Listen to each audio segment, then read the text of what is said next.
Alright everybody, so here we are, let's continue from here on, and many things are yet to be done, so let's simply get them done one by one and see how the things are gonna be going on. Alrighty, so without any further delay I will be starting, and I was working on the front end side mainly, and the first thing that I actually got done over here, that was related to socket. So only if socket exists then I will be going ahead, but use effect cannot be used conditionally if I'm not wrong. Let me even check this particular thing. So if I just remove it from here, so meeting context will definitely have this. One more thing, use meeting context.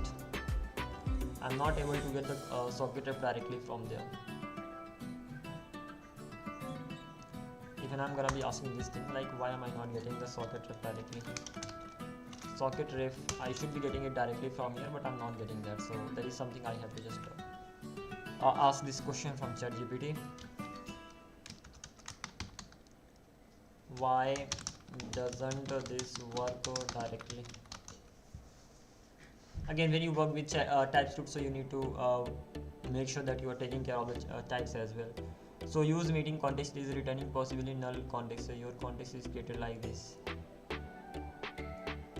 Oh yeah, it can definitely return null context as well. So TypeScript and Node use meeting context can return null. This is possible. Okay, that's why it is simply not letting me do that.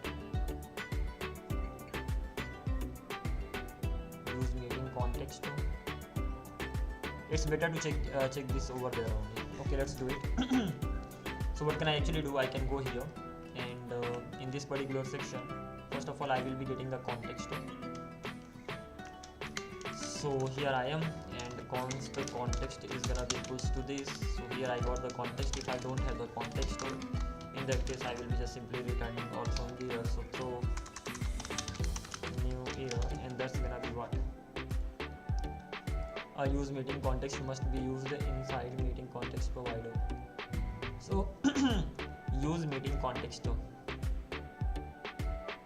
must be used inside meeting context provider, that is right. So let's use the same. Use meeting context must be used inside meeting context provider, and at the end of the day I will just simply return that context from here, and as soon as that context is returned, after that I should be able to use it directly in here. So if I go to my page.tsx over here, now I should not be getting the error. Okay, that's fine, it is working right now. One more thing that I haven't done yet, making sure that I'm live or not. I just simply started it and that's it, nothing else. Let's even see how many things we can do, especially as I'm using Express server, so we don't really have many libraries, but we have some of them. Like one of them is a Postgres passport.js, so I'm gonna be using that for the authentication, and mainly for the Google authentication and all. So let's even get that thing done, and this is how things are gonna be going ahead. So here I am. So ultimately what is happening over here, I'm getting my kind of a socket ref, and as soon as I got my socket ref, I'm just simply setting the value of the socket connection, and at the end of the day I have some socket events over here, and that's it. When it comes to the socket events, they're inside services, and over here whatever I will get related to those socket events will be here. So ultimately this is how I'm simply going ahead. But before even that, I will have to, what is the main plan right now? The thing is that first of all I have to register the user. Once the user is registered, that simply means I will be getting the user ID. I will have ultimately user ID and the user name. I will have these two things. Bare minimum I'm gonna be having these two things. After that, what can I do? After that, once I have the user ID, and I'm gonna be creating a meeting participant. So ultimately there are gonna be two participants only. So meeting participants, just like this. So there are gonna be only two participants, but in this particular section I'm gonna be having an object, and what all am I gonna be having? First of all, socket ID, that simply means connection ID. So I will have the connection ID of the user, and I need to have the username, and I need to have the meeting ID, whatever the ID of the meeting is, and that's it. These are the things that I need to have. So kind of I need to create the meeting separately. That is right. Many people can create the meeting at the same time, and I'm just gonna be having that particular meeting ID. As I'm using passport Prisma over here, or I will be using Prisma here. So at the end of the day, what all will I have? I will have users table, and then I'll have meetings table. Users table will contain all the users. Meetings table will contain the meeting, and that's it.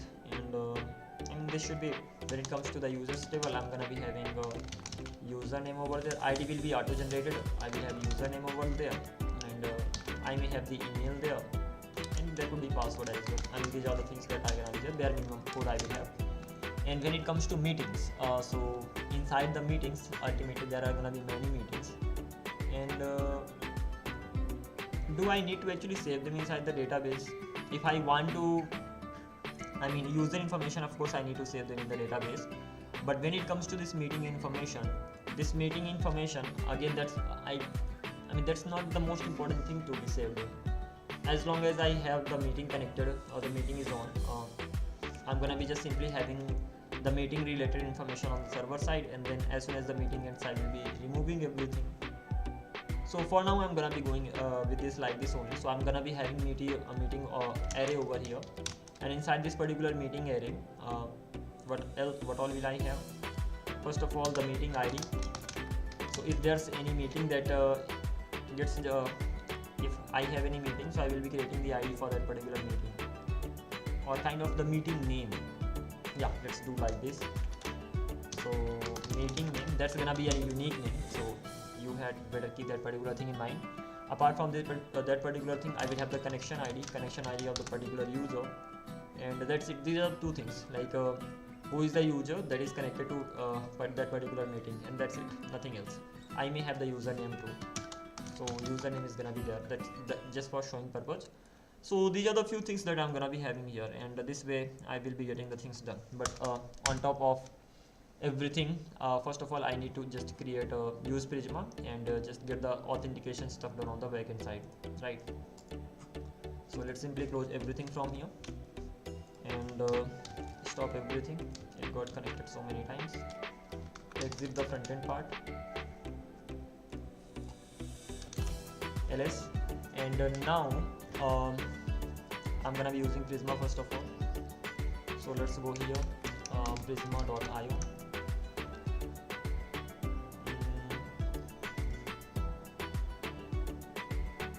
Documentation. Okay, this is the doc section, sorry. Documentation, let's click on Prisma. I will be using PostgreSQL over here, kind of, let's accept all for now. And the next thing that I actually need to do, installing all these things from here. So in order to get this thing done, I'm already inside backend. Let's simply install everything. So I'm installing the types for Node, PG, WebDev, and client Prisma, PG, and .env. Okay, that's fine. So as this is getting installed, after that what else can I do? After that I can just simply initialize the Prisma. So npx Prisma init data source provider, PostgreSQL is gonna be the data source provider, output is gonna be Prisma. So get that thing done. This is the backend. Prisma is gonna be somewhere inside this or not. So I'm gonna be keeping everything inside source, and for this particular thing I'm gonna be creating a DB over here. Yeah, everything needs to be inside source. That means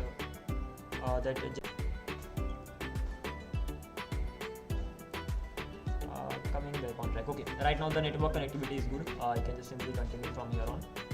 And what I was working with, so this was the section that I was working with. So initialize Prisma, and I was trying to initialize it here, and generated Prisma will be inside this. This is gonna be the output part.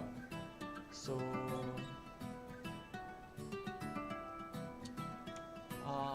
npx Prisma init, it will be initialized here, and then one step back. Okay, this should be fine. Let's simply run this particular command here. First of all, let's stop the process and let's start installing them one by one. I hope it's not gonna be taking a lot of time.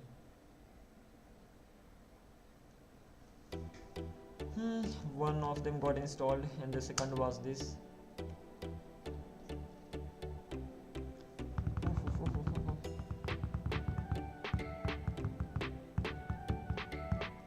Alrighty, this got also done, and after that I'm simply initializing the Prisma. This is the output that I'm actually setting. So ultimately a Prisma folder will be created, and then let's see what's gonna happen at the end of the day. So over here what happened, the Prisma folder got created. Inside this I have Prisma related stuff, and that's fine. And it is just simply saying that go to generated, go one step directly back, then go to where, go to source, and then go to generated, and this is how I'm gonna be getting the things done. Again, for making it look better, I will actually have to install an extension if I'm not wrong. So let me try that.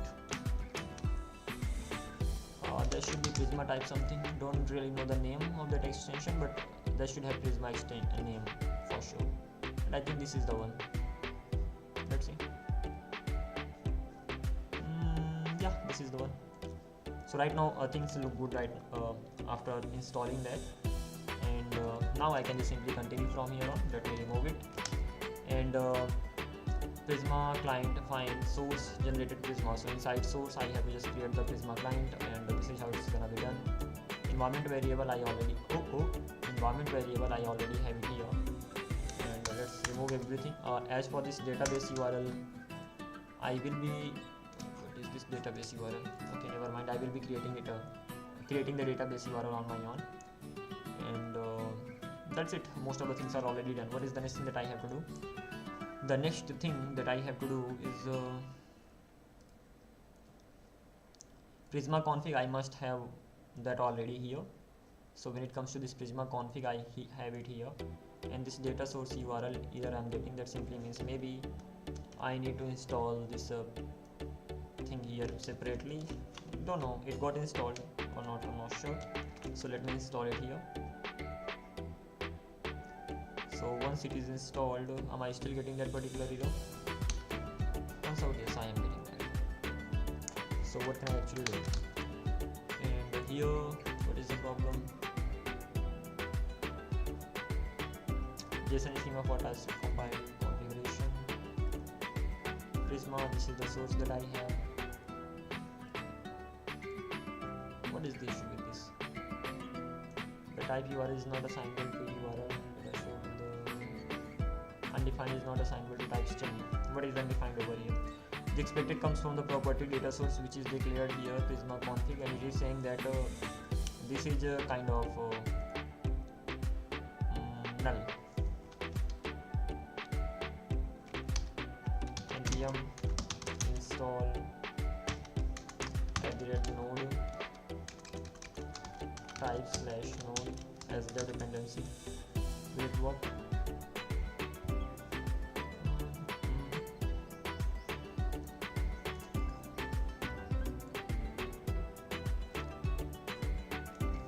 Type URL is gonna be string or undefined. It is not assignable to URL that actually takes the string, and that is of course optional, but it is simply telling me that it can be undefined, and in that case what will I be doing? In that case I will be just simply assigning it an empty string. Then this should be fine. I mean, at least I've done this much over here. And apart from this particular thing, this is the error that I'm getting. And the file is in program because meshed by include pattern this file state module just package hash field type value module. So okay, what is the problem with this? File media, let's talk backend, is not under root directory. Yeah, it is not under root directory. So what? So this particular Prisma config.ts file is not under root dir. So media source, let's talk source root dir is expected to contain all the source files.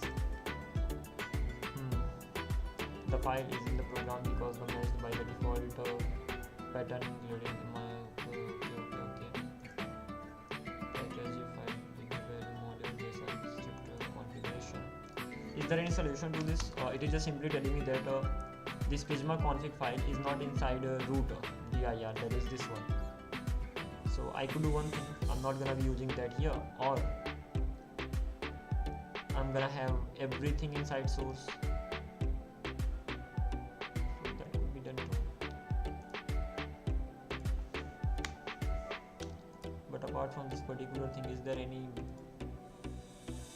root dir? I made it source.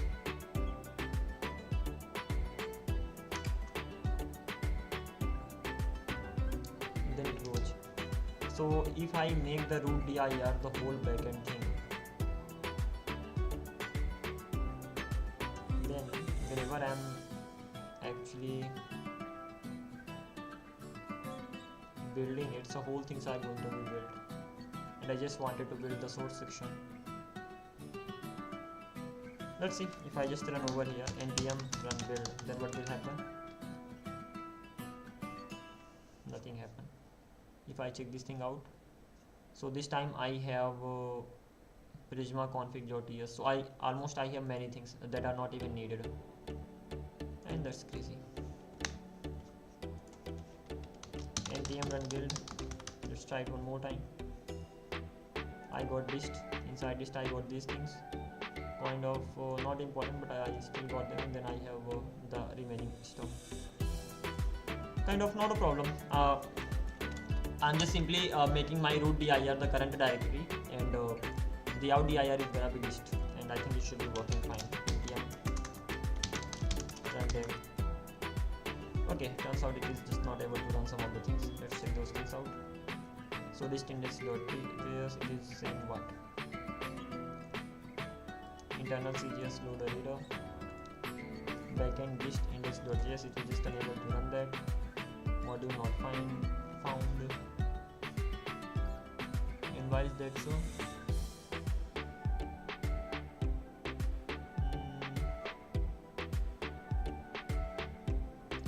It is the error related to CGS loader. This is something I'm bound to face when I'm actually working with what? Prisma. Okay, let's check this thing out here. So first of all, what they are asking me to do, I just installed everything. Once I install everything, I initialized it as well. After that, Prisma, that's fine. Prisma.config.ts, this is also okay. And then remaining things are actually happening.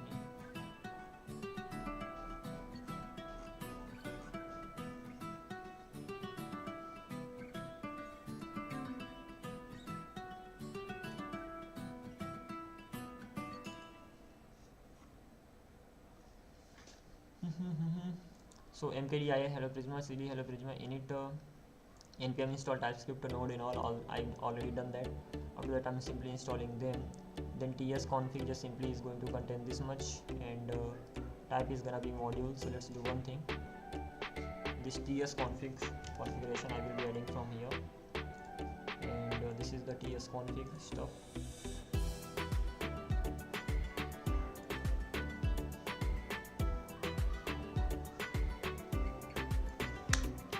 I'm gonna be adding this particular section over. Okay, come on, this is not the one. It's actually gonna be like this. So I have compiler options over here.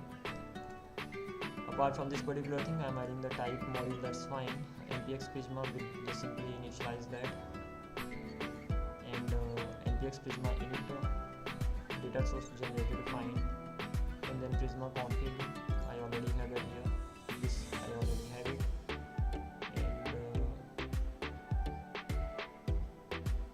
How will I be building it in that case?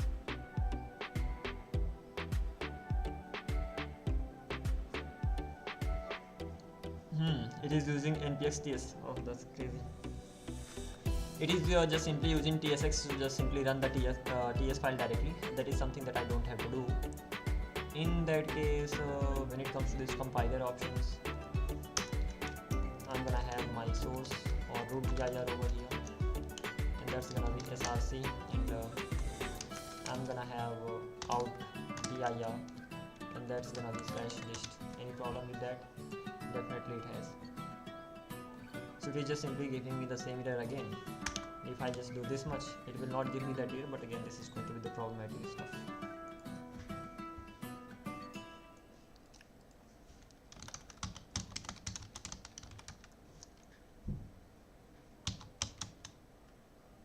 Ignore application 6.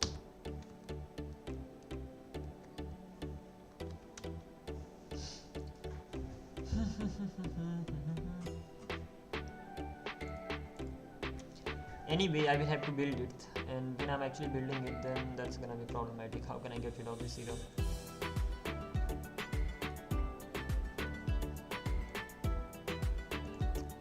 Yes, config. It is just simply telling me that this prisma.config should be inside the source, but if I don't want to keep that, then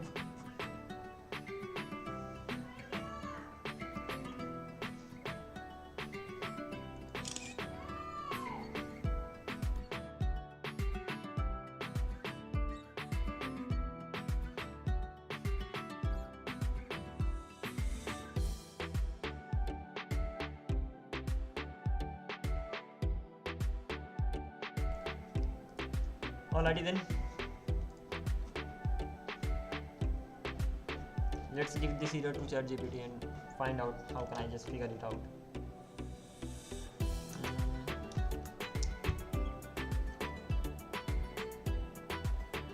Okay. This error means tsconfig has a root dir source, that's right, and backend source, but you have a file called prisma.config.ts. That file is outside the source TypeScript. Prisma.config.ts is under root dir. So why it happens? Because your include pattern is probably including everything. Because your include pattern is probably like this. So TS is trying to compile everything including prisma.config.ts. Fix options based solutions. So exclude this particular thing. So I will be excluding this particular file, and I can exclude some of these things as well. Oh, it didn't really occur to me. Include source.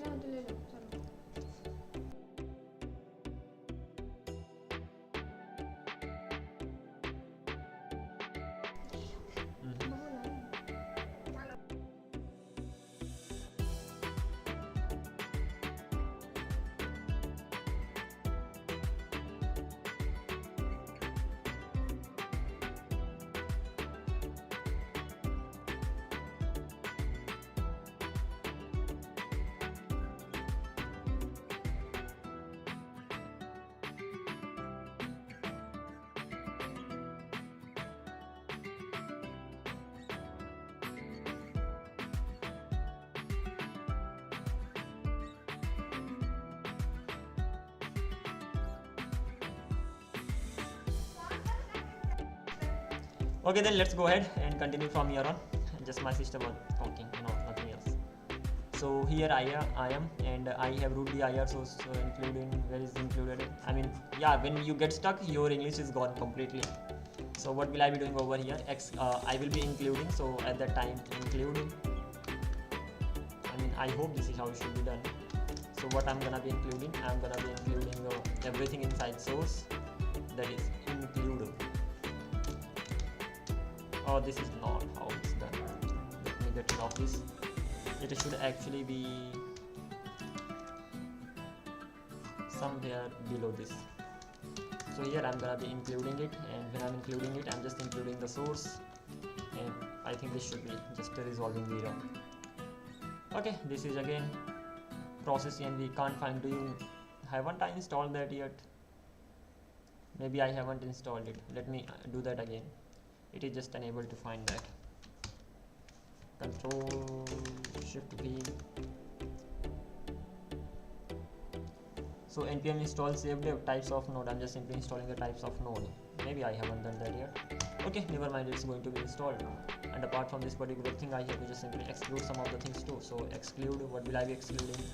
First of all, node modules. Second thing, dist file that is there. And third thing is nothing. I mean, this should be enough. I'm already including everything inside source, so this should not be problematic, but let's see. It's still getting installed. How about my live? Is that still going? Yeah, that's still going at least. Why is it taking so much time to just simply install the things? Do I have a network problem again? Of course I have. Come on, yeah.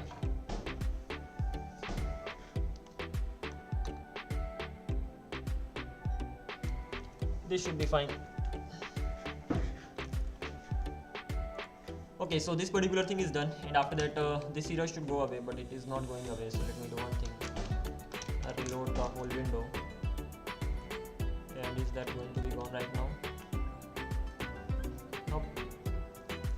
It's really a process. Do you want to install type or definitions? Try npm this. I have already done that. Then add a node to the types field in your ts config. Add a node to the types field. Where is the types field? Types field here. Let's simply add a node here. So this is gonna be like this. I mean, this should resolve the error. That's what I've done. Let me remove this and let me uncomment this, and let me comment this particular section over here.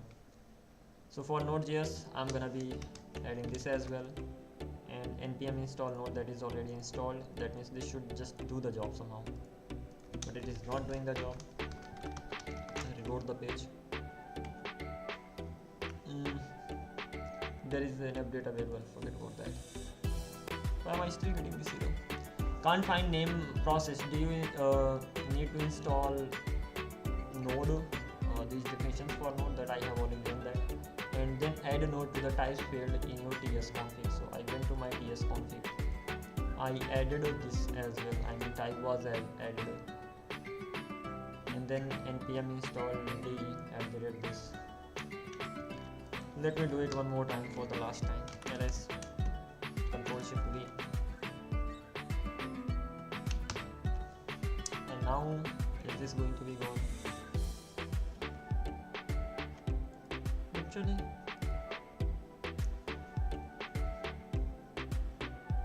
I don't know why am I getting this. I've almost done everything, but still I'm getting this particular error. Maybe it is from the VS Code side or something. Don't know. Reload one more time. Reload the whole window. What will happen?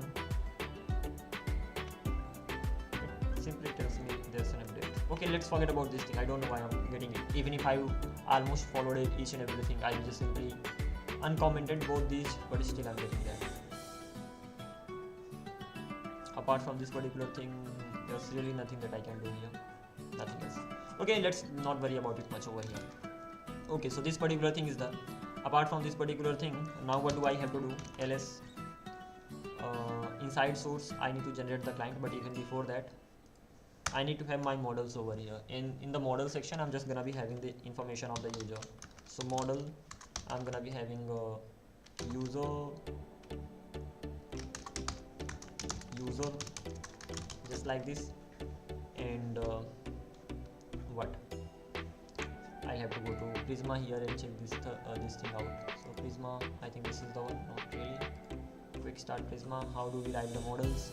So where can I get? Click on quick start. Not this one. I can go to docs first of all.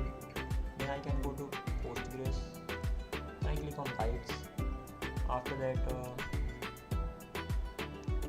is there no guide for it for the models? Multiple databases. npm bunter repo projects. I just saw it like long time ago somewhere, like it things were properly described, but not quite sure about it right now. So in that case, I can click on the docs, I can click on this PostgreSQL, and then here I am. And then after that, I don't know nothing. I mean, I know nothing, so simply I'm gonna be searching models over here. And as I found models here, then models and definitions fields attributes. So let's click on this one. And inside Prisma schema. So yeah, this is something that I'm getting. So getting started overview in Prisma schema, I'm getting my models. When I'm getting my models, so these are the things that I have to take care. Get from here. So I will have my ID that's gonna be integer. Should the ID be integer? Not really, so I will not have this. So in that case, so I'll make sure that I have the ID, and that's gonna be a string first of all. So how do we write a string? String is just like a string. So that's gonna be actually a string. Apart from this particular thing, @default. First of all, it's gonna be a primary key. So @id. and @default, and that's gonna be UUID. This should just simply do my job. Apart from this particular thing, when it comes to the user, so I'm gonna be having the email or just username. I'm gonna be logging the user with both, right? Username. I'll get the username from the Google site, and username is can be optional, right? Okay, so let's do it like this. I'm gonna be having username as well over here. So username, or just gonna be, it should be name, and that is what I'm gonna be showing here. So I'm gonna be having name, and name is gonna be string, just like this. I will have my email. Email is actually going to be string as well. Then it's actually going to be @unique. Apart from this particular thing, what else can I do? Nothing. And then role, just forget about this. And post, profile picture. Yeah, I can have profile, and that's again gonna be a string. Ultimately, that's gonna be the URL, and it's going to be optional. It's going to be optional. So I will have the profile, but definitely it's gonna be optional, and that's it. Apart from it, I don't really need to worry about anything. So this is the normal schema that I have. So ID, name, email. One thing I forgotten. That's gonna be the password, and that's gonna be string. So this is how I'm gonna be going ahead. Password is just gonna be string, but in the case of Google authentication, it will be just simply any string. It depends. Okay, so this particular thing is done. After that, what can I do? npm or npx prisma. I forgot most of the commands. That's insane. So the next thing that I actually want to do is to push it, right? So npx prisma migrate dev. I mean, this should just simply do my job, and let's run it and see what happens. One more thing, I don't have my database connection. Okay, got it. For this particular thing, let's go to NeonDB should do the job, don't you think so? NeonDB, or better go to what? Go to Prisma directly. Prisma.io will simply give me the database as well. So let's come here, and once I'm here, I'm just simply gonna be logging with the ID, and I will be getting the database URL from here.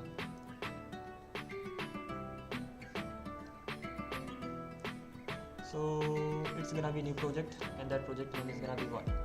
That project name is gonna be Let's Talk App. Let's Talk App.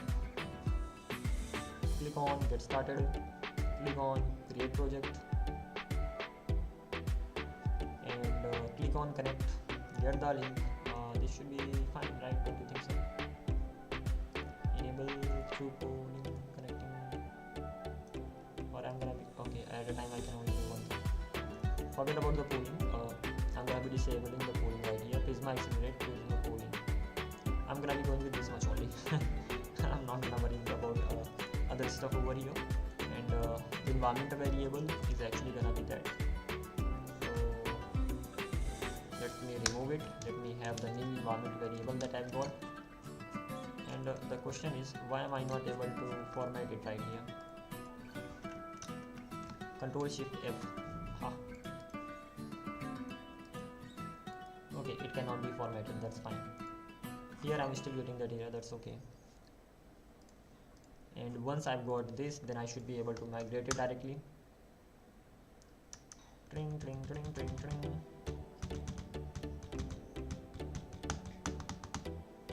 That's it. And the next thing is that using passport.js, not passport, yeah, passportjs.org, I'm gonna be going to that particular website, and I will be implementing that here for the authentication thing and all. That is just a framework, but it may take some time. So meanwhile, I can just simply open that as well. So passport.js.org, I'm here, and go to the documentation. First of all, local strategy I will be using here, and for getting that particular thing done, login prompt. Again, my front and back end, both of them are gonna be used at the same time here. That's okay, not a problem. And they are just simply asking me to just log in as well. But the important thing is on the backend side.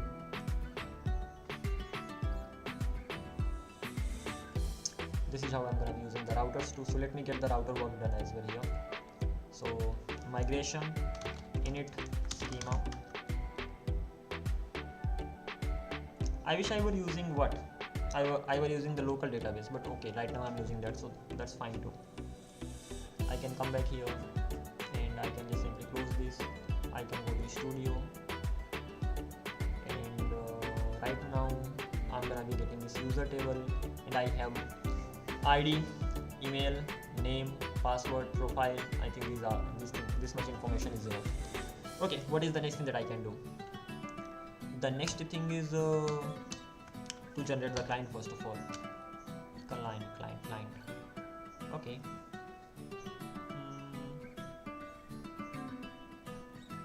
Can I have a DB over here? Just here. And from here I will be exporting the client. So db.ts, db.ts. What else? I mean, yeah, I can make it config. The better name could be this. Config. This is the name, and inside config I have db.ts, and inside this I will have the code related to the db configuration. Okay, for that particular thing I will have to go, first of all I will have to generate the client. So npx prisma generate, that's it, right? Npx prisma generate, run it. So the client got generated, so this is the generated client that I have. And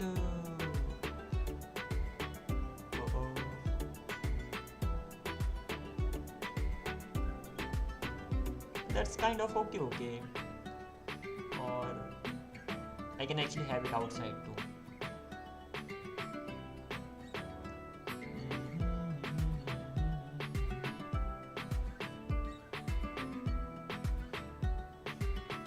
The thing is that I need to have this generated section inside my source, so that whenever I compile, this generated thing gets compiled too, so that I actually have my client to be used. So that's okay. I'm okay with this configuration as well. Inside my DB I will have the code from Prisma documentation. So I hope they have mentioned this particular thing here. Turns out it's gonna be quite tricky to find that, but never mind. Close this, Next.js, client, TypeScript, Socket.io, Next.js, Prisma. Let's go to documentation.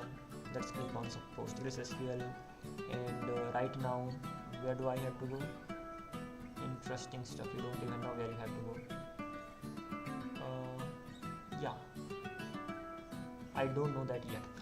I can look for the code in Prisma with Turbo repo. Things are mentioned better in a better way over there. So I can just come back here. It's like you have to get the adapter. After that you have to just configure that adapter, then give it to the Prisma client, and the Prisma client will be created. So it's simple, but just wanted to copy paste the code. So this is the code that I was looking for. I'm gonna copy it and gonna be back here, paste it here, and let's check this out. So what is happening? First of all, I have to get the generator. So generated is one step back, just like this. So generated Prisma client. What is the problem? JS, happy? Nope, not happy. Okay, if not happy, then what can I do? Import Prisma client from generated Prisma client. Yeah, right now happy. So dot generated and then Prisma client.js. That's fine. Prisma PG, I've got it. And once I got it, I am getting my adapter, getting my database URL. After that, saving it globally, that's okay. I'm just simply exporting my Prisma from here, and nothing else. That's fine. This is how I'm just simply exporting my Prisma client, and then I will be able to access that anywhere else. So this thing is actually done too.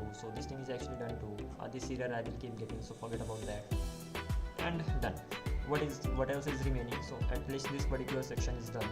After that, I can directly go to this over here, and I can define the proper routes for the authentication. Proper routes in the sense, I will have two routes. Just one route, authentication route. Anything else? No. Then there's everything will be handled from the. What about the chat? Will I not save the chat? It turns out I will not be saving anything, especially when the connection is ready. So I will have only one route for now. If I need Later I will be creating more, but what will I be doing inside app.ts? I don't really have anything. App.use express .json, and that's it. I can have a limit over here, that's gonna be 50 KB or 40 KB. More than this people cannot upload. And what else? App.use inside routes, I will have a main route over here. I mean this is a better way to just simply write the stuff. That is why I'm gonna be creating this.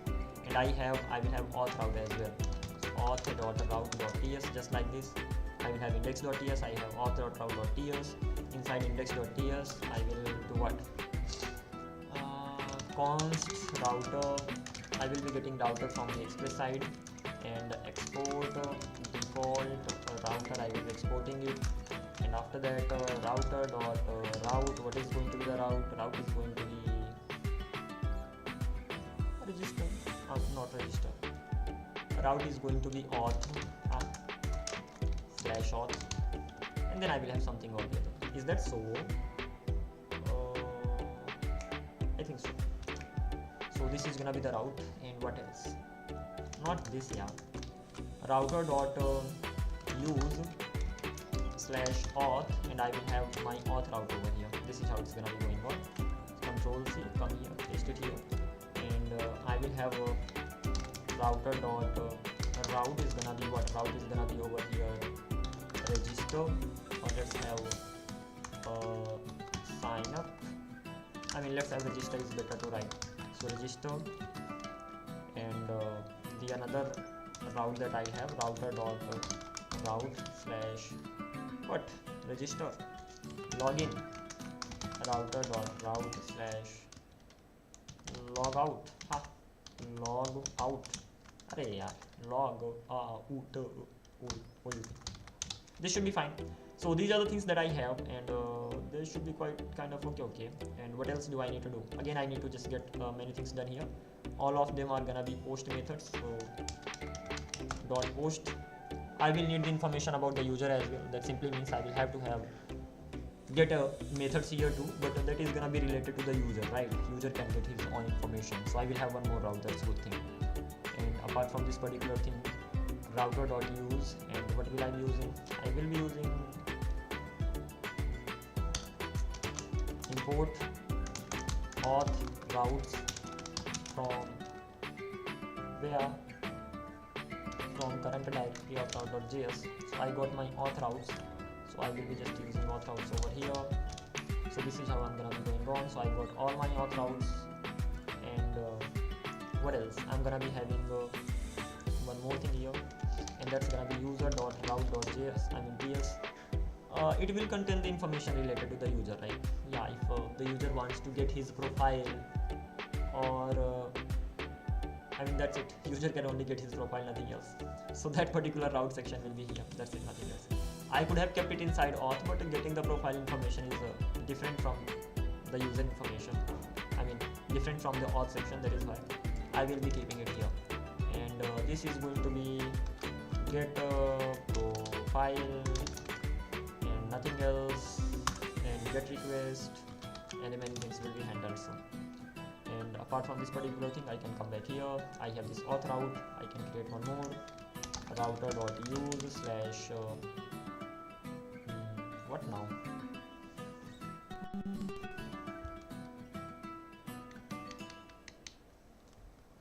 Users.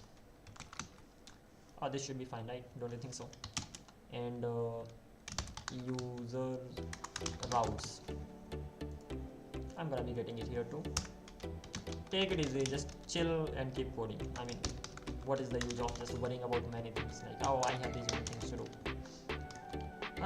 User route.js. This is how it goes. Here I am this, I have this. I can go back to app.js again, and here this is gonna be /API/v1, and that's it. I don't think so. I mean, I think so. And then I will have my index, just a route. So import routes from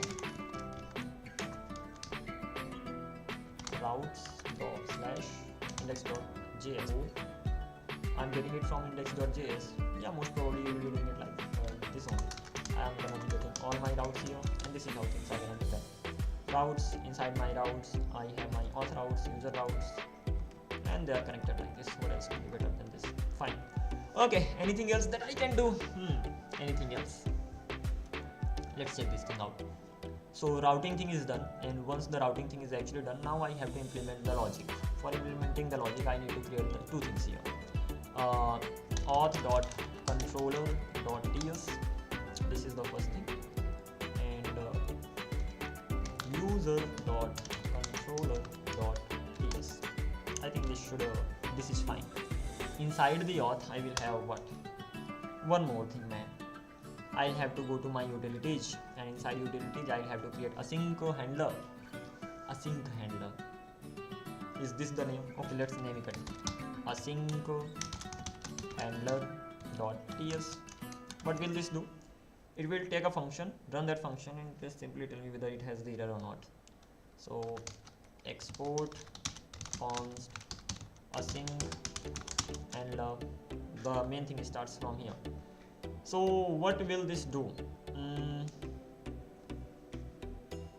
It is a function, first of all, this that takes a function, request handler. Okay, so it is a function that takes a function. Fine. What will happen after that? Then something happens. Okay, after that it just simply runs that, but before that there are many steps. So the function that took a function and returned a function, just like this. No man, I'm missing something. What am I missing? Async handler is actually gonna be taking a function. That simply means, first of all, async handler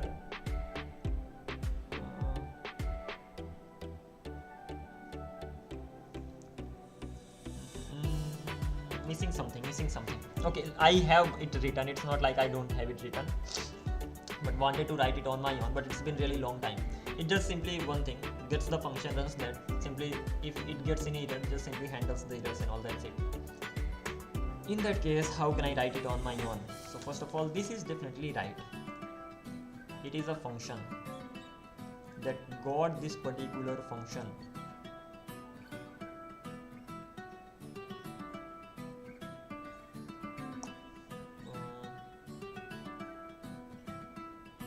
Time to have a look at the code. Where can I get it from? From my GitHub. Otherwise, I'll keep wasting time like this, right? So where can I go now? Brainly, I must have mentioned it here. Backend. Utilities. Most of the time, async handler.ts. Made it really worse, but okay, never mind. What am I doing here? This is the main part. Forget about the remaining things. So first of all, request handler. Okay, yeah. What am I doing? I'm getting the request handler, and after that, this request handler actually returns this function. So it's like I had the top level of function, then that function actually returned something. Whatever got returned over there, that was the main thing. And over there, okay, I got that. And apart from this particular thing, then I'm just simply creating a promise. And request handler, I'm just simply running it. That request handler will run, and after that, if there's any error, I'm catching the error. And if this API, if I just try to add all these things, it's gonna be like a big project, but I think I will have to go with that. I don't really have any other way. And this is how I'm just simply going with the things. Okay, kind of many things, never mind, let's try to write it. So what happens that first of all, this is the request handler I got. After that, it just simply returns another function, and when it returns another function over there, I'm just simply getting the request response and next to. And once it got that, then I will be just running the function, running the request handler. So I can just simply say that request handler, just like this, and it gets the request response and next to. And if I get any error, so catch.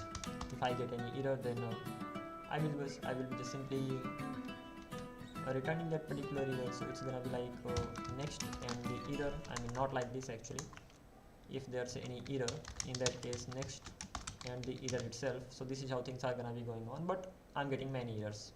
And even before that, the better thing would be returning using a promise over here that I used just back then. So what am I actually doing over here? When I'm actually running it, so at that time, if there's any error, I'm just simply returning that particular error, and promise.resolve, it is resolving this particular thing here. That's insane. And once the promise.resolve doesn't really have its own resolve and reject things. It is like it has only this particular function that is helping it to be resolved, and that's it, nothing else. Prevent double error handling. Okay, never mind. Even this is gonna be working, but the problem is that don't know the types of the errors. I can even use that. So when it comes to this request handler, so what is this going to be all about? The request handler is gonna, what is the type of this request handler? I have to check that. So request handler type, where am I getting this from? Async handler types.js. Let's even check this thing out. So async handler types.js.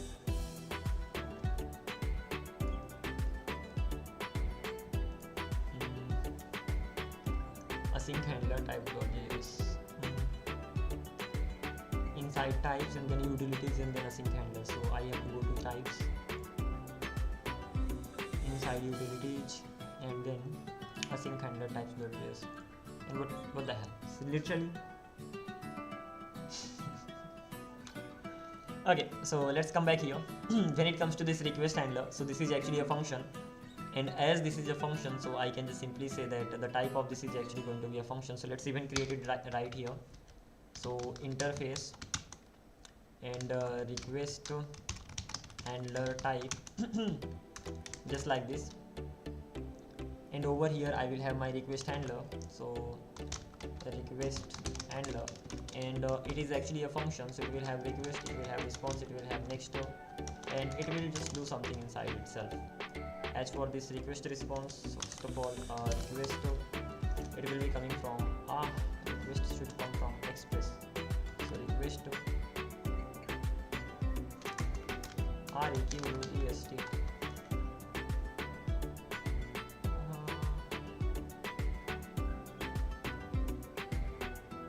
I'm getting request handler directly from exercise. Let's see, check this thing out. Request handler. What is this?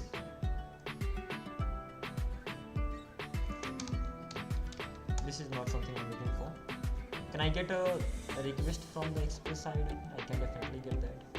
Similarly, response. Why am I not getting it from the express side? Don't I have the types of express? npm install express, not like that, @types/express WebDev dependency. Got it here. Then after that, if I just try to, I'm getting request handler.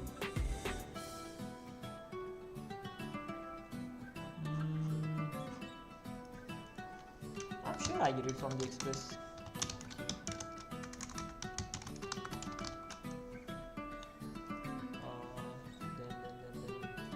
Then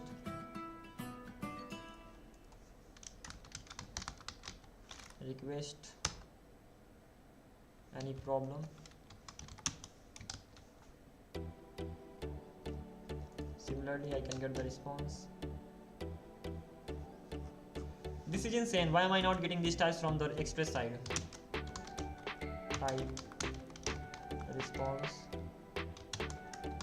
type, next function. I'm having to import them on my separately. That's insane.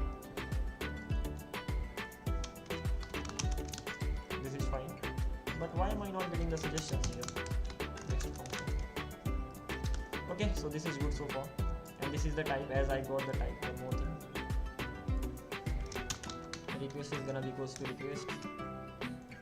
response is gonna be equals to response, and next is gonna be equals to next function. This is fine, okay. And then I have this request handler. This is just simply running as soon as I got the error. This error can be unknown type, so let me make it unknown. KN UNK unknown and WN.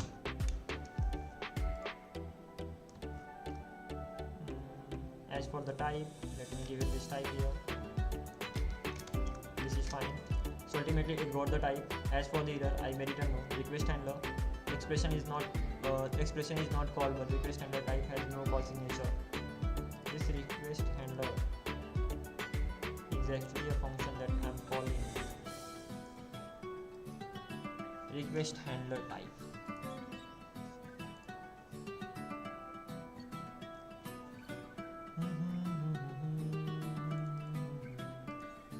Request handler.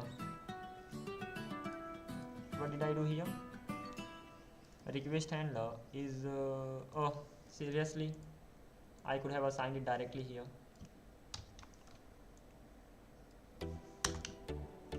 Oh, just like this. In order to make it just like this, what I can do, I can just simply assign the value directly, and for assigning the value I can make it type. So request handler type is gonna be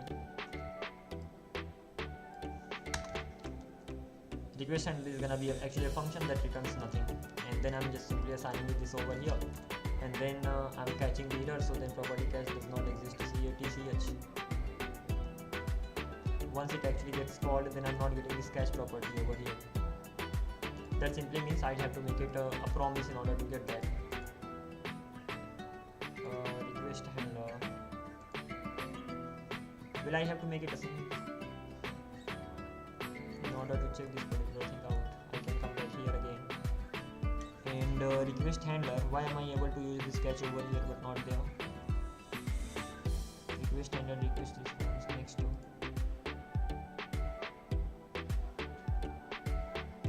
I can directly run this, and if I get any error, so that simply means I can use try catch block over here. Okay, so it's like I'm not going to be getting this value directly here. That simply means I have only one option. I can just simply run this particular function, and while running this particular function, if I get the error, so I can use a try catch block here, and I'm gonna be just simply running it here, and if there's any error, in that case I will be just simply forwarding that error like this. So this is the option that I have right now. This is the simplest version. Like, I know I could have written that way as well, but this is kind of the simplest version that I can just think of right now. Okay, so that is why I'm going to go just like this, and let's see in future what's gonna happen. I could have made it far better, but let's see. I mean, let's go only with this much, just forwarding the error as I got that. Apart from this particular thing, this is also you can do. You are actually returning a promise from here. So in that case, what you are actually doing, you have a promise, and that's what I did over here. If I'm not wrong, yeah, I did that, and that simply means instead of using this try catch block, the promise dot resolve, and you are just simply resolving that. And what you are trying to resolve, you are trying to resolve a request handler. So this is how it's gonna be going on. Request response, and next I will be providing it. I will be getting the catch request, error as well. And once I got the error, I will be just simply forwarding the error further. So this is also one of the ways. So either you use try catch block or you use this promise resolver. It will just help it to be resolved. And if there's any error, it will be just simply catching that.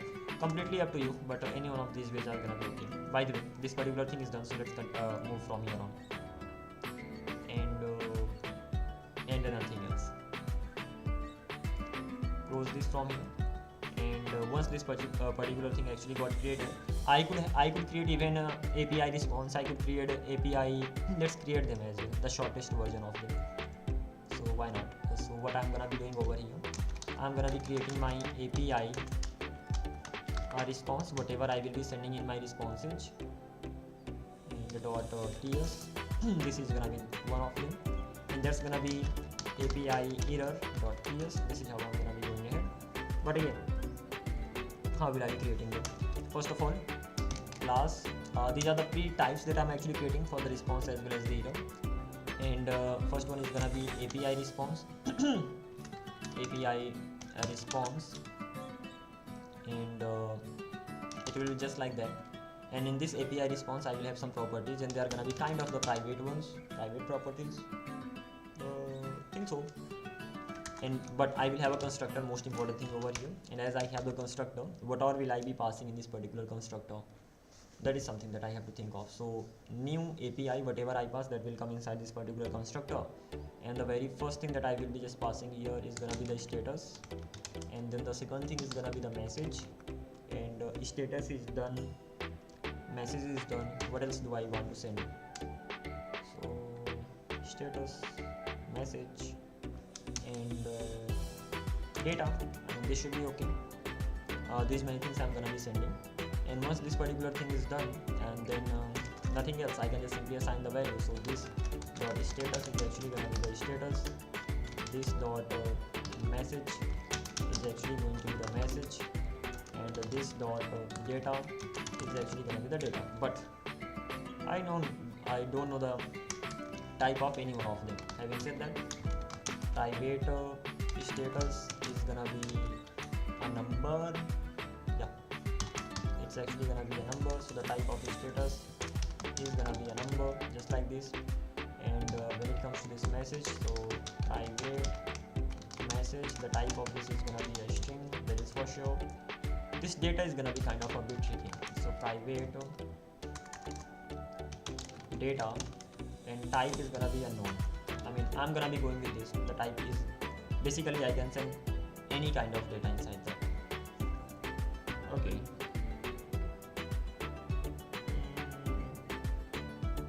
Okay, let's keep it unknown for now. Later I will be maybe making it even better, but for now this should be okay. So let's make it a string, and let's make it a number. There can be more things than this actually. Once this particular thing is done, then you can even check whether the status is actually a number or not, and on the basis of that thing you can do tons of things, but I'm just gonna be going with this much only. And as I got them, so these are the things that I have to add them in my API response anyhow now, as simple as that. And as soon as I will return it, this will automatically convert it into JSON format by the JSON of kind of method that I use, so I don't really need to worry about it. I think this much it should be enough. I can even do one more thing over here, that to JSON I can just simply return it like this from here. So whichever format I will return it, that the data will be in that same format. But for now I'm not gonna be going with this. This is also one of the things that can be done, but I'm only going to with this one. Kind of writing the least amount of code that you need initially, then later you can make it far better. If I actually show you the code that I've written here, of course you can take the help of any AI in writing that. But if you are actually worrying about the code, how big code you can write, so this big code you can write the same class that I have. Okay, so here I'm getting the status, I'm getting everything else. So you can just add more and more checks, and you can make it more and more secure. But for now that's okay, let it be. It just simply does our job. So I have my API response, and then let's talk about this error. So one more thing, I just forgot that.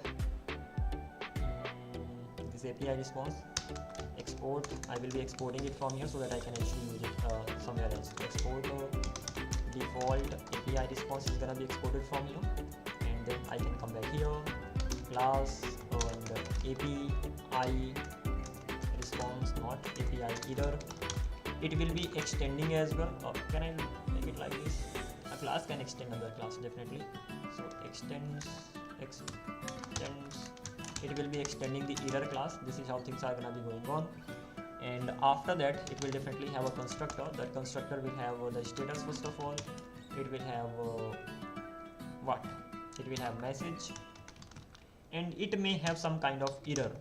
So there is a difference between the message and the error. Yeah, let's keep it like this. Later I will be just getting to know more about it. For now it should be just simple like this. As for this error, let's not keep it error, let's make it errors. So if there are more than one errors, they are gonna be inside this, and this is actually gonna be an array. Okay, and in that case this dot status is gonna be status. Even I have a better code written already, so I can even copy and paste the stuff, but just want to do the stuff on my own, so that I can convince myself that okay, at least a little bit I can write on my own. This dot errors is actually gonna be equals to errors. The thing is that constructor class, what is the problem? Constructor for derived classes must contain super call. Yeah, that's right. So let's do one thing. Let's use super over here and just passes the message. I think this should do the job. Okay, what is the next thing? Status does not exist on the type, so I will have to create the type over here as well. Private status is gonna be string what number.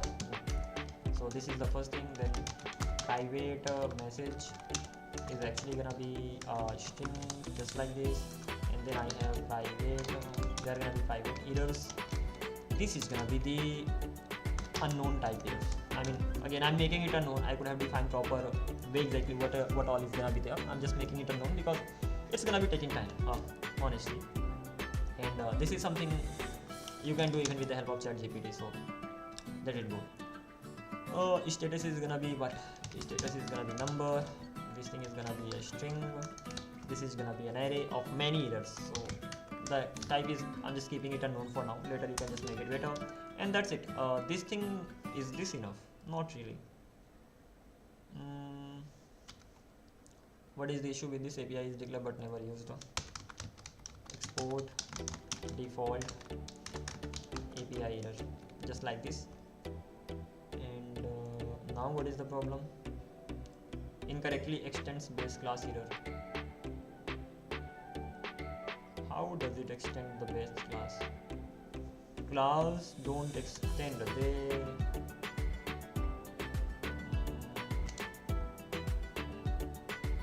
what? Not there's another method. I just forgot that. There's another way to just simply, there is one extend and the other one is what? Let's check this thing out. Utils, errors. It is actually extending. API error. A class can definitely extend another class. So what is the problem right now? And by the way, I'm getting status code. I'm getting the message. Errors, data is tagged. There can be some more things here. Never mind.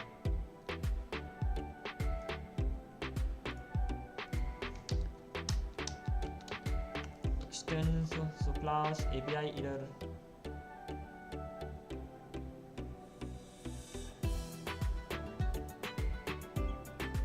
API incorrectly extends base class error. Property message is private in type. API error but not in. Okay, that's great. Got that. Let's keep it public. Is that okay now? Okay, that seems to be fine. But more than this, I can actually do more things. But for getting them done, I will have to write more code. Let's make it a status code first of all over here. And the same thing is gonna be here, status code, not just status. And this is gonna be status code. Let's go with this much, and later I will be even making it better. Or I can do one thing. I can just simply copy and paste the code. But at the end of the day, this much is quite understandable. If I just copy and paste more things, I will have to explain them. That may not be that much understandable. So I'm gonna be going with this much. It just simply makes sure that I'm adding the status code, I'm adding the message, and this error section is actually gonna be optional. So let's keep it optional like this over here, so that I don't really get any error. And there can be errors. Or what is this? Unknown or undefined is not assignable to type unknown. Unknown. Let's. If I'm actually making it optional, so what is the value problem with this? Let's make it null.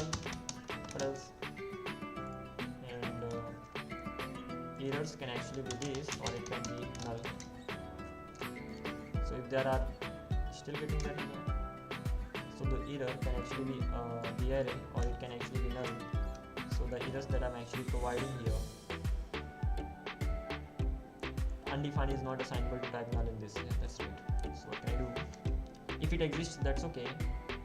If it is undefined, then I'm gonna be passing it null. This is how it's gonna be going. To just simply get rid of this error, I'm doing it. Later I will be just I can make it. I can make the things far better, but at least for now this is enough. Okay, so let's close everything. Enough of working with these things. Let's close this as well. The next thing that I need to do is to get ahead with this authentication thing. So export const register. The good thing is that right now I can actually use async, and inside this async, not inside this async, first of all I will be using async handler just like this. Inside my async handler I will have a function, and that will just simply run, and that particular function will definitely get request, response, next. Not quite important, this much should be enough. Okay, so this is done. Am I supposed to have next over here? Let's do it.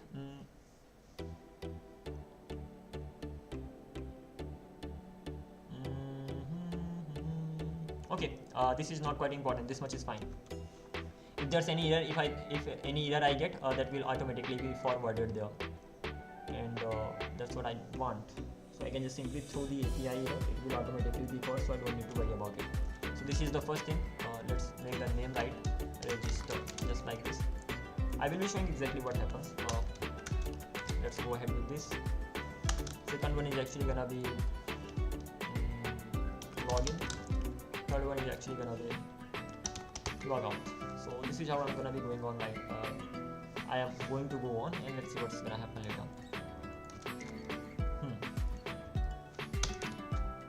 What is the next thing? The next thing is to just simply implement this, and before even implementing this, I will have to make sure some of the things are correct.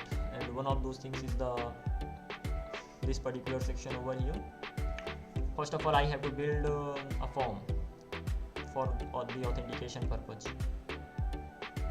Building a form, sending a request. Okay. This is the front end side section. It will be done. Verify password. So let's simply install these two things first of all. npm install password. That is something needs to be installed. So I can come back here. So Control Shift to be npm install not password, passport, and then I have to install passport local. So npm install passport local as well. So these things, two things are going to be installed. As for the form, I will be making it really quick, so don't worry about that. And even I will be using Shahed for that. So this particular thing is done, and then I will be using my local strategy, and this is how things are gonna be done. So local strategy, let's do that. So in that case, on my app.ts side, I'm already using these things. App.ts. Where do I need to use these functions? Strategy needs to be used directly over here. Remaining things I will check. Okay, so let me do one thing. Import passport. Turns out I don't have the type. npm install @type/ passport as a dev dependency. I think this should work. Import passport from passport. Import strategy from passport. This is actually gonna be local strategy. So as local strategy, just like this. So I got my local strategy. What else do I need to do? Once I got my local strategy, then I have to just simply use this local strategy for getting the things done.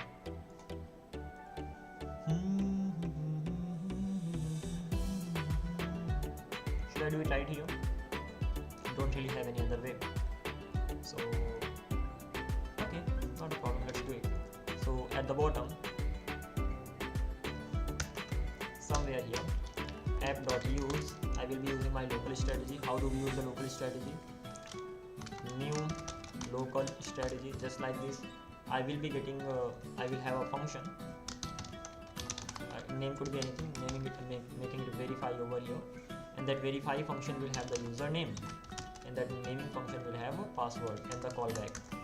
So username, password, and the callback, it will have these three things, and this is how just simply gonna be going on. And what is the error? No overload. The last overload is declared here.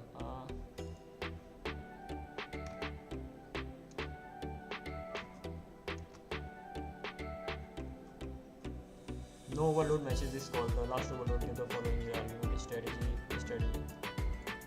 local strategy. I'm giving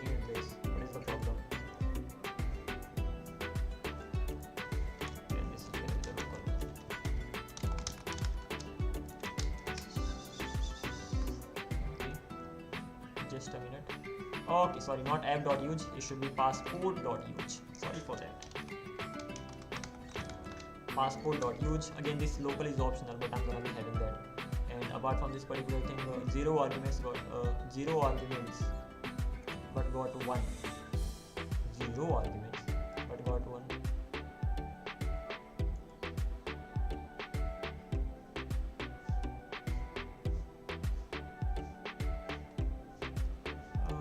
Should definitely require that. So the verify function that I have that needs username, password, and callback, and this is how I'm gonna be doing it. Not only that, I'm not going to get the username. That simply means I'll have to change few things here. So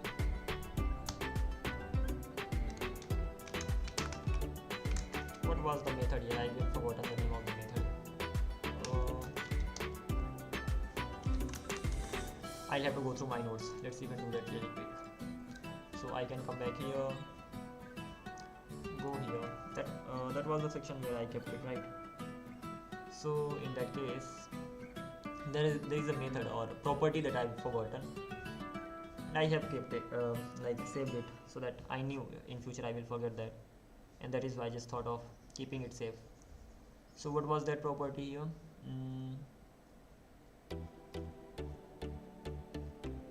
Local strategy. This is the one. Username field email. Okay. So I'm gonna be having an object here, and over here if I just write user, so I should be getting username FIELD, username field, and that's gonna be email. Okay, what is the problem here? Expected 0 arguments but got 2, so ultimately I'm giving it 2 arguments just directly over here, and it is something that is not expecting them. Local strategy, but the local strategy that I have, and ultimately this one, this is the strategy that expects what? New strategy and strategy.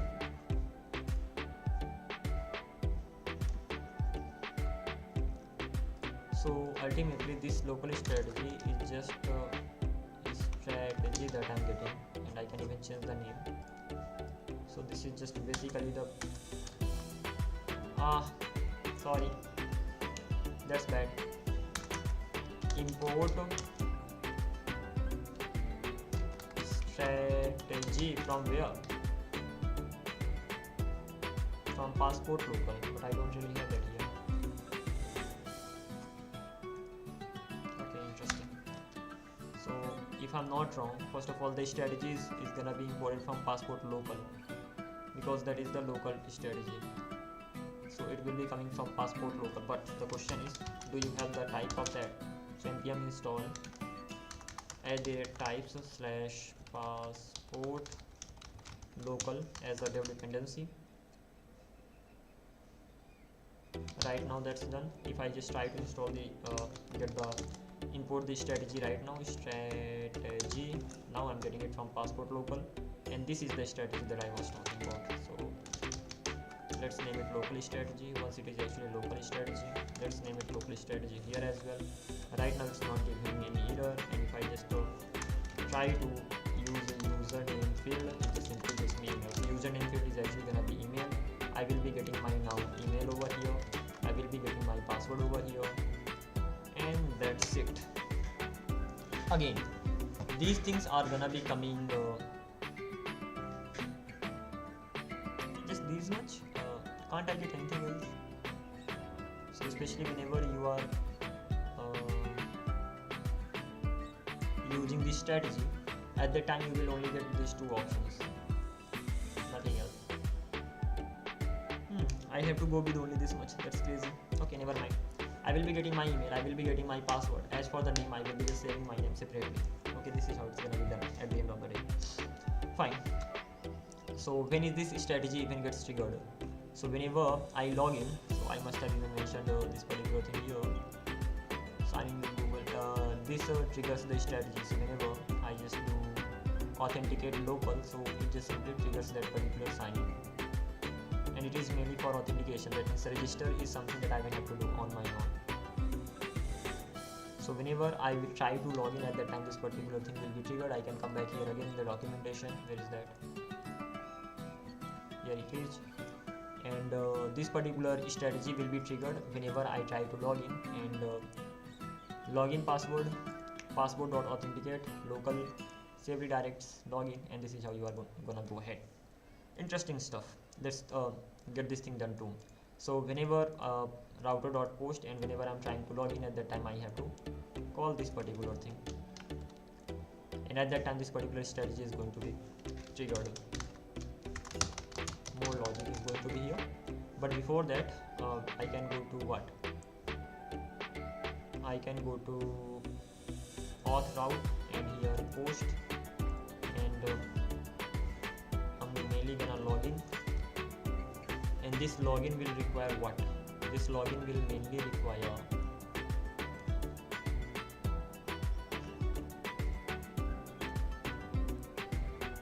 post method, and it requires this particular middleware.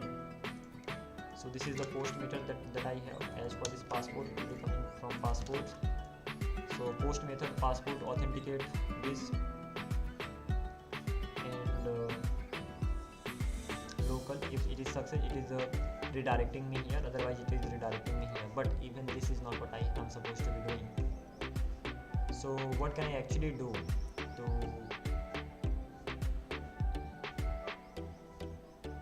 make it secret? Where did I use this the last time?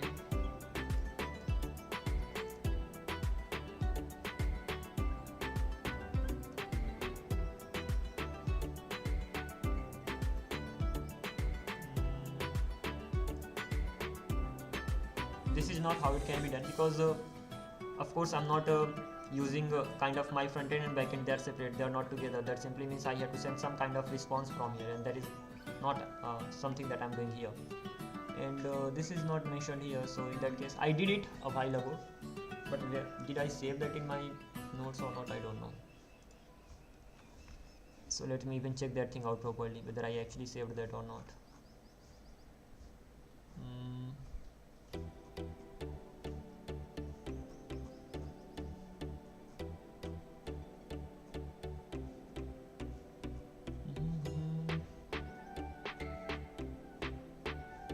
I'm sure that I'm not saving that.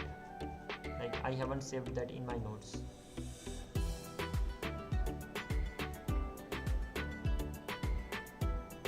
If I haven't saved that, that simply means I will have to search for that again. That's gonna be easy to just simply look for. That's not really a big problem. But as I haven't saved that yet, so it's gonna be crazy. Okay. So what can I do? Passport.authenticate response in Express. So documentation middleware, is this gonna be helping me? So this is gonna be the part of the middleware, and I think this was the section that I was worried about. Right. So what it does actually, whenever I'm trying to log in, so in the middleware section, so where am I? I'm inside this concepts. Where am I gonna be getting this concept? Don't know from where, but okay. So what am I actually doing? That's only this thing. So login password, passport authenticate, local, failure redirect. No man, this is not something that I'm worried. How to send JSON as a response after passport. Yeah, this was something that I was talking about. And passport local, after that I will have this particular function over there. If this function gets called, authentication was successful, request.user contains the authenticated user, then you can send your this particular stuff. By default, if authentication fails, passport will send a 401 authorized status, and additional route handlers will not be invoked. If authentication succeeds, the next handler will invoke request.user, and property will be set to the authenticated user. Okay, that's fine. Apart from this particular thing, whenever I try to sign up,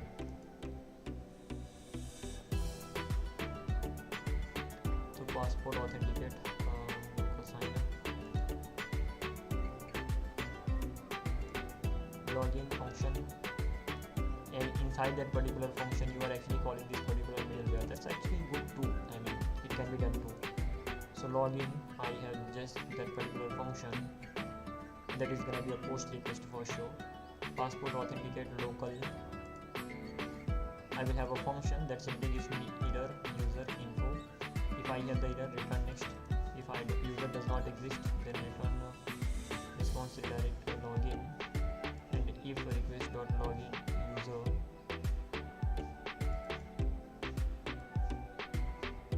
here I'm just doing everything manually. And what kind of function is this?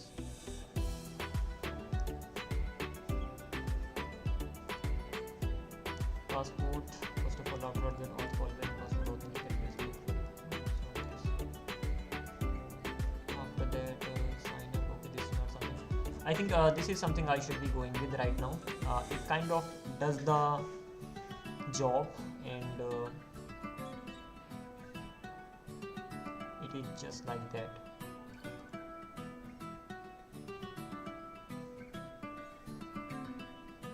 But it's not as simple as it looks like. Let me copy it first of all. There is an official custom callback documentation. Copy it, paste it. First of all, let's even check this thing out. It does not exist, that's fine. But if I actually get rid of this and simply write login here, and if I go to this particular login section, I just simply have it here. Again, I will be getting the passport. As for this app, I don't really have that. In that case, what is this app thing? App login, I'm not really gonna have it, so let's get rid of it. And that simply means I have to get rid of this as well. And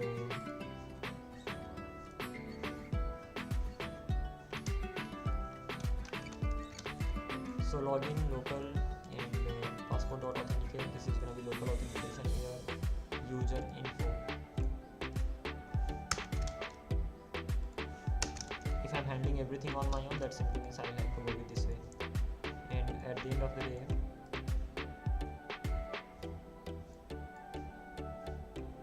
where is this function coming from?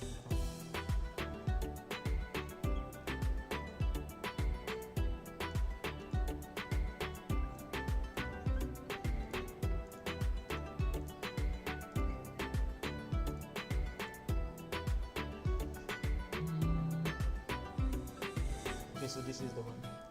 Passport.authenticate, then it returns this. Explain this. I'm gonna be asking ChatGPT to just simply explain this particular thing to me. So here it is.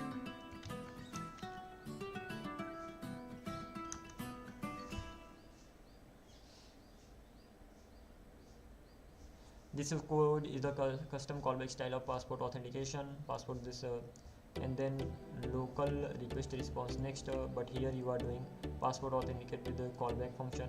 What this code is the step by step. So first of all, authentication user using local strategy. That's right. Passport checks username, password, etc. All these things. Then it returns error. All these things. If error exists, then okay. Otherwise, this. That's fine. Everything else actually makes sense. In simple words, passport authenticate local and callback. It just simply gives you the middleware, and then you just simply call that particular. Wow, this is interesting. So it just simply gives me the middleware. That middleware actually gets called, and I just give it the request response and all these things directly over there. Fine. And if I just give it the okay, this doesn't make sense. So let's simply use it directly over here. So because if I create a middleware, I will have, if I pass the name directly over there, in that case that middleware will automatically get the request response and all. But here I'm just simply using the middleware separately, and that is why I'm having to just assign these values. That's fine too. That simply means over here I will have to get the next as well, and as I got next, then I will be doing something else. As for this callback, this is the callback function that I have. So let's do one thing, call it from here.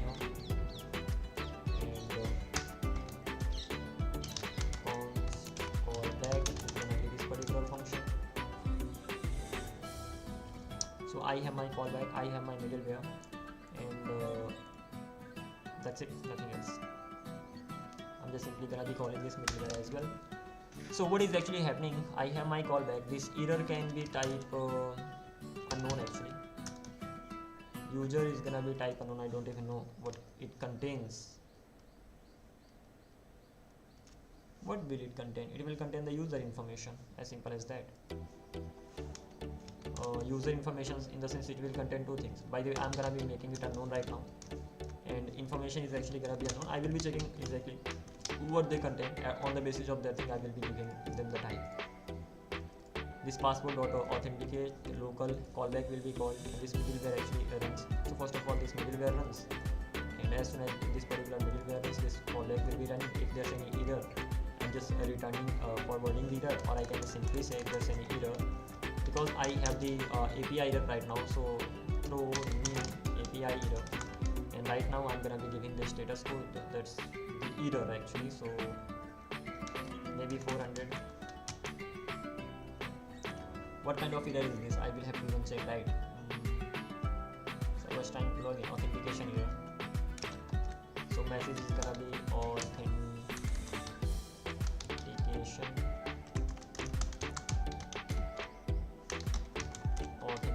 error. As for the errors, that's actually gonna be an array. In that case, the error that I have, that's not gonna be okay. So let's make it like this. I hope it's gonna be fine. This particular thing I will have to even check more. As for this thing, whatever error.message, can I get the message? For that thing I will have to check the type of the error.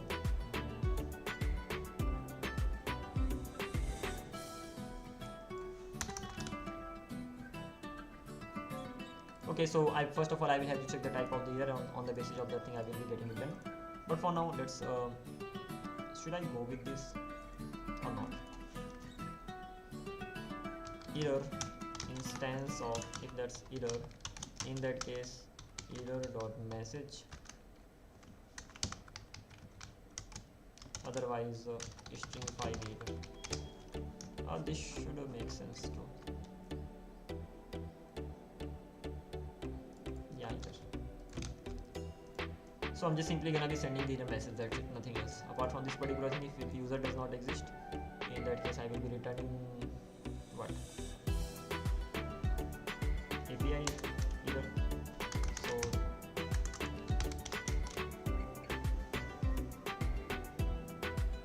if there's any error, so I should be throwing the error.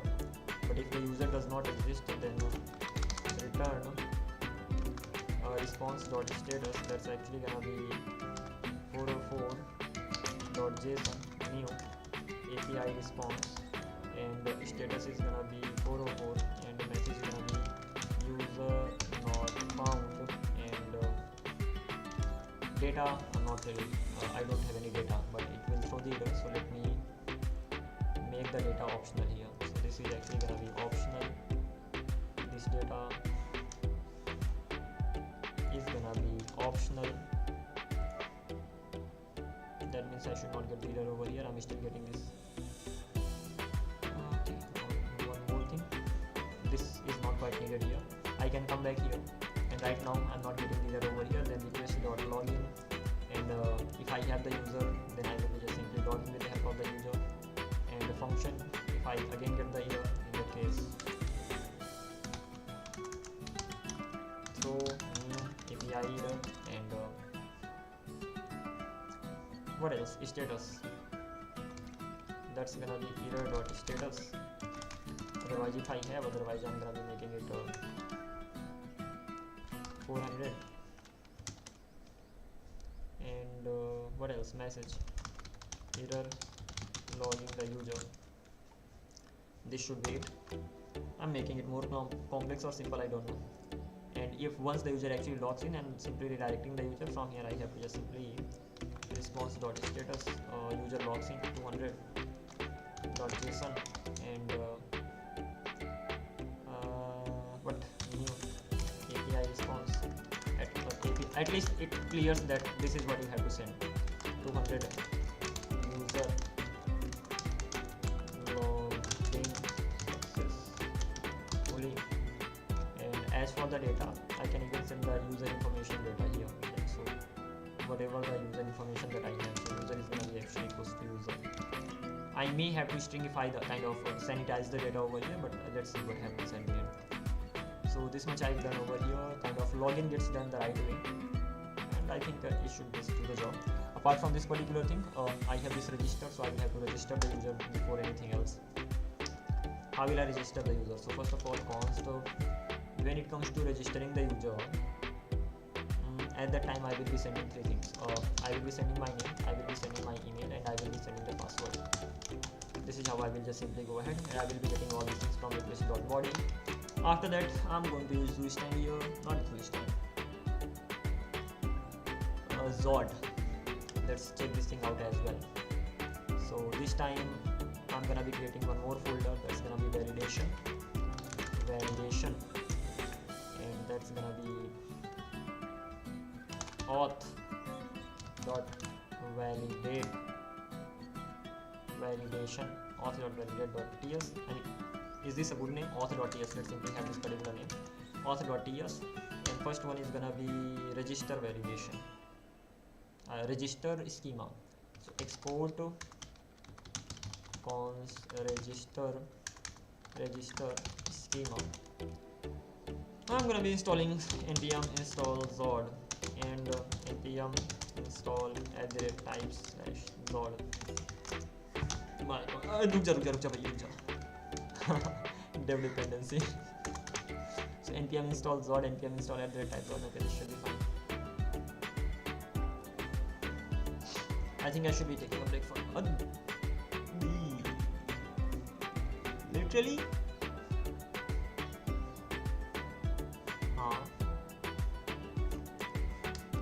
npm install Zod and npm install @types/Zod. What is the problem?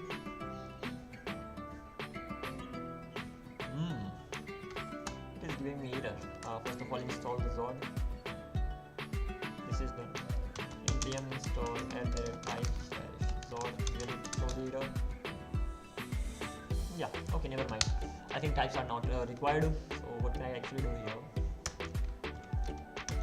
Import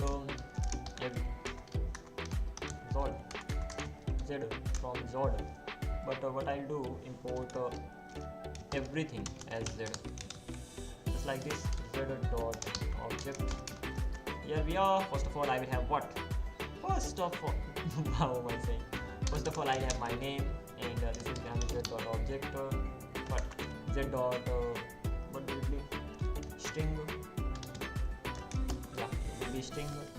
What else? Minimum. I don't know.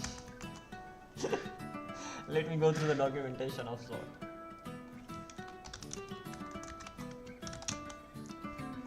Zod intro.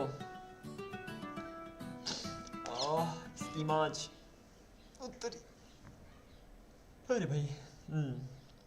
So it should be string और क्या क्या है भाई? Parse है. After that, literals, strings. This is maximum 5. Let's have it here. So dot minimum can be what? Minimum 3.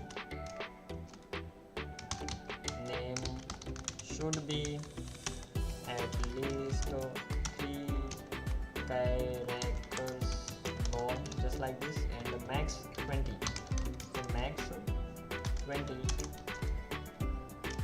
Name should be, must be, okay, that should be 20. Should not be more, should not be more than 20 characters. Just simple as that. So this is the thing done. Anything else that I can do here?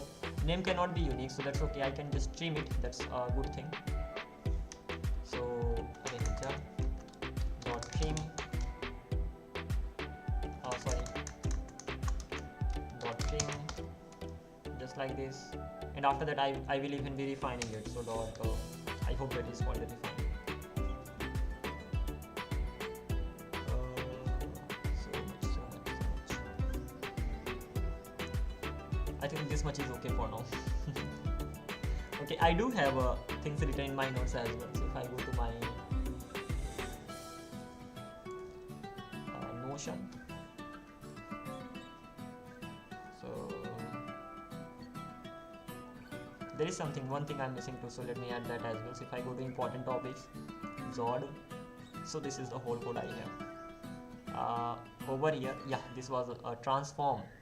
So first of all, I will be trimming that, so value, and whatever the value I have, that will be transformed, and kind of that will be trimmed, and after that I will be checking. Name cannot be empty, but I already have minimum maximum, so I don't need to worry about that. Okay, so this particular thing is done. Let's talk about the email here. Just like this. Come on, really, I can't. Email z dot, first of all, this is gonna be string. Second thing, it needs to be email, of course.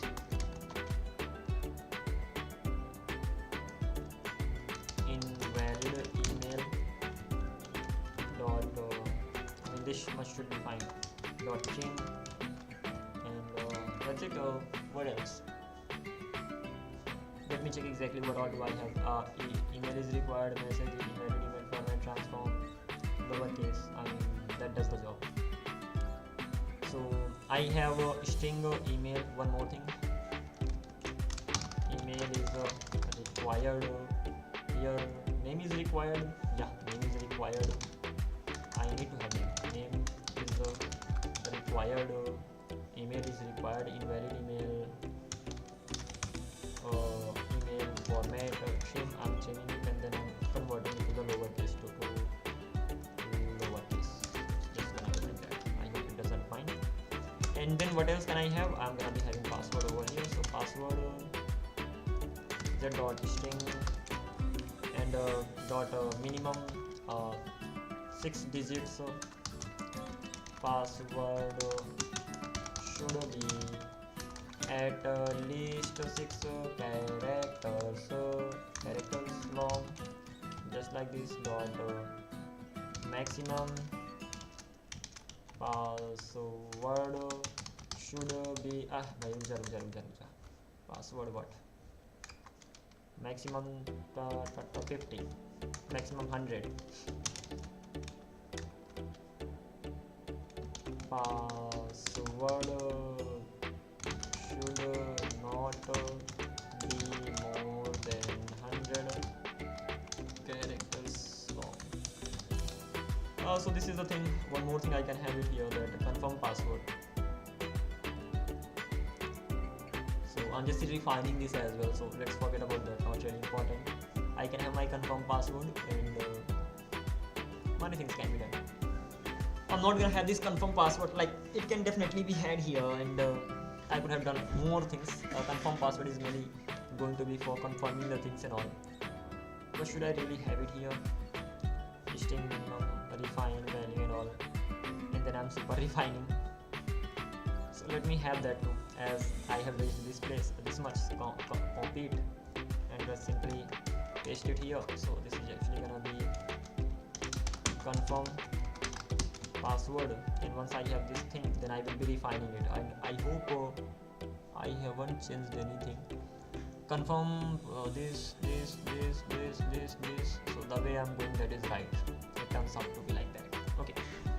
One more thing, not password this time, rather confirm password is required, and confirm password should not be more than 100 characters, and also this particular thing is done. And what else do I need to do? Lastly, I have to just super refine, and when I'm super refining, let's know about this thing. So let's search.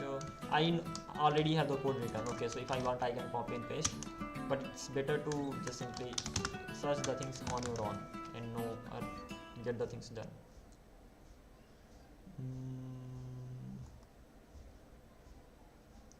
Zod super refine doesn't update errors dynamically. So when it comes to the super refine, so here I will be getting two things. I will be getting my data, I will be getting the context type, and then I will be getting the things done. Super refine password check. How to check confirm password with Zod? So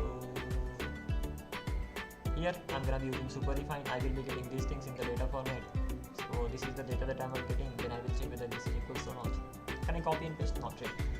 Kind of I'm doing the same thing here. I could have had a look at my notes, but this is different. This is like you are searching and then you are getting, and your nets you already know that is there. Okay. So this is the difference. So super refine, I will be getting I'll have a function, and that just simply returns me two things, data and that. So let's do that. I have a function like this that returns me two things, that returns me my data, that returns me the context, and after that I will be checking the things. So this data dot confirm password, password is definitely returns me that. So I'm just simply checking if my data dot password, if it password, if it's not equals to data dot confirm password, then I have to do something. What is that thing? I don't know. In that case then I'm just having this thing over here, and then I will be doing something. What will I be doing? Something ctx add issues, that's gonna be code, that's gonna be message, that's gonna be this yeah, kind of good one. So this particular message will be code is gonna be custom message, the password did not match in this part. So what I'm gonna be doing, so ctx dot add issues, and then I'm gonna be adding, first of all I will have a message code. So the code is gonna be custom, this is gonna be custom code, and the important thing is this, that message, what is gonna be the message? Message is gonna be the passwords did not match, and then this is the path, like where it should be assigned to. So this will be assigned to confirm password. So this error will become the error of the confirm password. So this is how things are going to be going on. Ouch.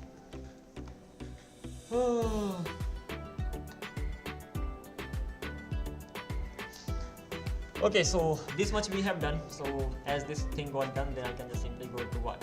I'm just already exporting it from here. I hope I've done trim it too as well. Doesn't matter, even if it is the password, I'm gonna be trimming it. So trim just like this, and trim dot trim just like TRI. Let's use comma here. So this particular thing, even if that is a password, that should be trimmed, don't you think so? And once I've done this much, then that's it. I don't really need to worry about anything else. Let's simply collapse it all, and after that I can go to my auth here. What will I be doing? Const what it returns, I have no idea.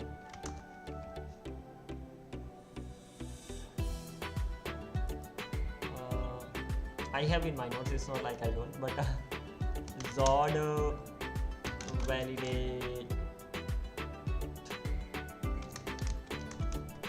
Zod save pass.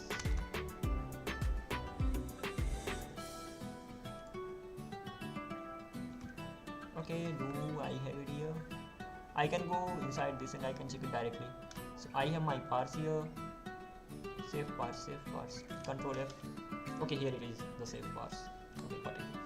So when it comes to the save parse, so it just simply parses that, gives me the result. This result contains, I will have to check exactly what this result contains, but this result mainly contains two things. It contains the error, it contains the data. That's it, right? Yeah, fine. So const result is gonna be what? Const result is gonna be, first of all, is it okay? Is it? I'm just looking for something, nothing. Register schema, I will be getting dot save parse, and once I'm parsing it safely, I will be giving it request body over here. As it gets the request body, I will not be getting the body data from here, rather I will get the data from this side. So if what if not result dot success, that simply means I have a error, validation error. So if not result dot success, if I don't have the success, in that case what will I do? First of all, before even doing anything else, I'm just simply gonna be logging the value of result, or it could be done. I'm just simply gonna be having look in my notes and just simply gonna be checking the data that we get. So result admin schema we get the success message and we get this data message. That's it. If that is not equals to success, we will throw an error. The result we will do it like this. Okay, that's fine too. I mean, not really a problem. So turns out it is right whatever I saw that in the documentation. So not a result dot success. If that's not equals to success, in that case I have to what? Return response dot status. That's 400 dot JSON new API response. Is that gonna be API response?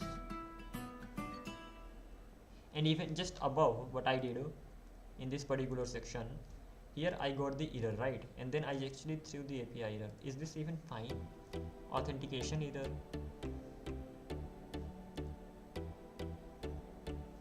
Do I need to throw the API error, or I have to just simply return the response?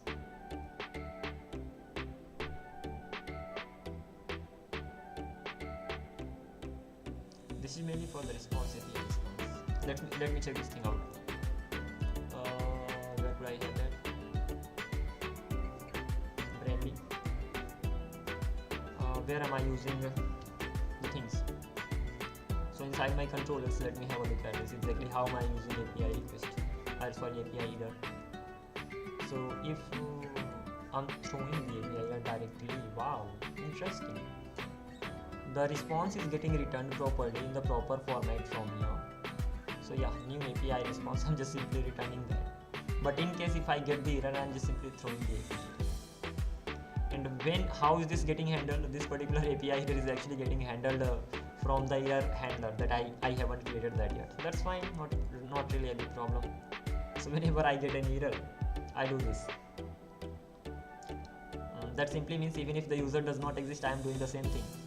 Let me check that.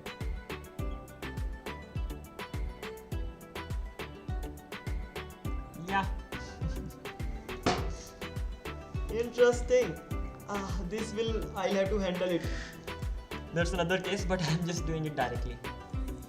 That simply means first of all I checked, I threw the error, then user did not exist. What I have to do, I'm just simply supposed to throw the error. That simply means this. So throw, don't even return anything, just simply throw the error.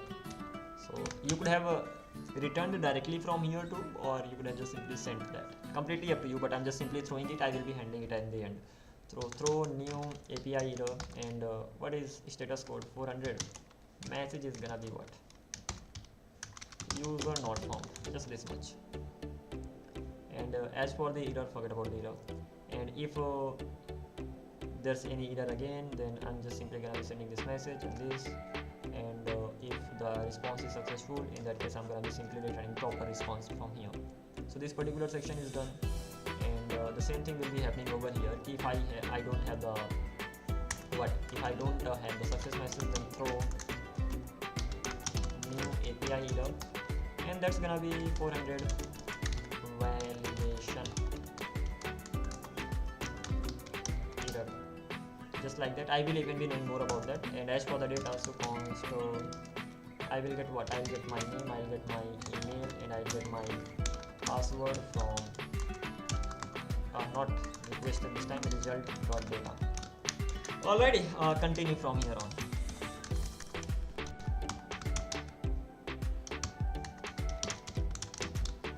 How long do I have? 252. That simply means I can work on this particular project for 2 more hours, and after that I will have to start working on that Google Meet project that I was working on. The thing is that I mainly wanted to start this particular project because I wanted to work on the things on my own. Doesn't matter how many videos you are watching. It doesn't matter whether you are actually able to explain or not. If you are not writing the code on your own, that means you know but you don't know. You think you know but you don't know. The same thing was happening with me. So I said, okay, let's start a project, start writing the code. Meanwhile, I'll keep focusing on the learning stuff as well. So this is how it's gonna be going on. I'm just simply gonna be taking a break for for around 10 to 20 minutes. After that, I'll be back. Not even that much, yeah. I'll be back even before that. But yeah, I'm just simply gonna take a break for a while, and I'll be back then. Take care, and I'm gonna be catching up soon.